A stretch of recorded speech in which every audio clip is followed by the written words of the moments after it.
দর্শক, বাংলাদেশ নিয়ে ভারত যে পরিমাণে মাথা খাটায়, এটা মনে হয় তার দেশ নিয়েও এত খাটায় না। ভারতের কাছ থেকে অনাকাঙ্ক্ষিত বিবৃতি আশা করে না বাংলাদেশ।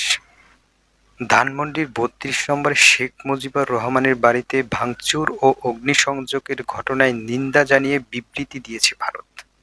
কি অবস্থা!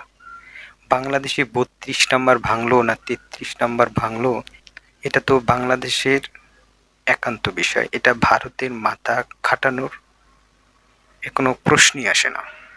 বাংলাদেশের অভ্যন্তরীণ বিষয়ে ভারতের এমন প্রতিক্রিয়া অপ্রত্যাশিত ও অনাকাঙ্ক্ষিত বলে জানিয়েছেন বাংলাদেশের পররাষ্ট্র মন্ত্রণালয়। বাংলাদেশের পররাষ্ট্র মন্ত্রণালয় আবার উচিত জবাব দিয়েছে। ভারতের কাছ থেকে এমন বিবৃতি বাংলাদেশ আশা করে না বলে জানান বাংলাদেশের পররাষ্ট্র মন্ত্রণালয়।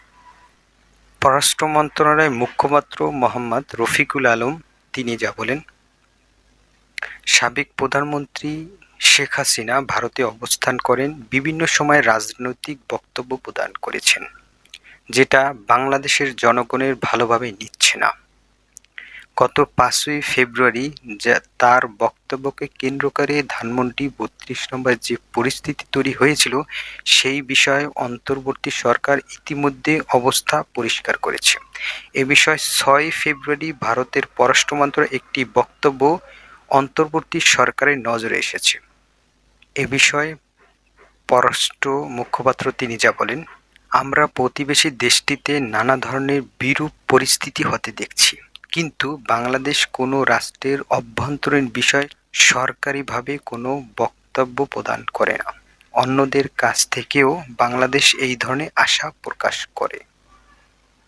মানে এখানে যা বলা হয়েছে যে বাংলাদেশ অন্য দেশের বিষয় মাথা খাটায় না, অনুরূপভাবে অন্য দেশও যেন বাংলাদেশের অভ্যন্তরীণ বিষয় যেন মাথা না খাটায়।